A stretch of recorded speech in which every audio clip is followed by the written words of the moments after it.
Mahindra 3XO. आपलं नाव? नमस्कार, मी रोहित पाटील. रोहित पाटील. हे हडपसर वरून आज इथे राहुल एंटरप्राइजेस चंदननगरला आलेत स्पेशली ट्रायल घ्यायला गॉड बूस्ट. तर माझा एक्सपिरियन्स सांगतो. म्हणजे नॉर्मली माझी जी कार आहे ही ऑलरेडी नाही का पॉवरफुल इंजिन आहे, बट माझी जी रिक्वायरमेंट आहे ती आहे फ्युल एफिशियन्सी. कारण की पॉवर माझ्याकडे ऑलरेडी आहे, बट तरी मी डिव्हाइस इन्स्टॉल केल्यानंतर जे नाही का आपण पॉवर बघतो इंजनचा डिफरन्स, तो जेव्हा आपण बूस्ट प्लस किंवा रॅली मोडला जातोय तर गाडी हलका ऍक्सेलेटर टच करताच म्हणजे नाही का एक जम्प देते चांगला. म्हणजे मी जर फुल रेस केली गाडी तर चांगला स्पीड भेट हे कळतंय.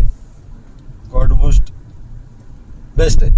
सही आहे, बेस्ट आहे. म्हणजे तुम्हाला जर नाही का तुमची कार रेसिंग कार बनवायची असेल तर त्याच्यासाठीच एकदम परफेक्ट एक्झाम्पल म्हणजे ही डिव्हाइस आहे. Yes yes. महिंद्रा 3XO.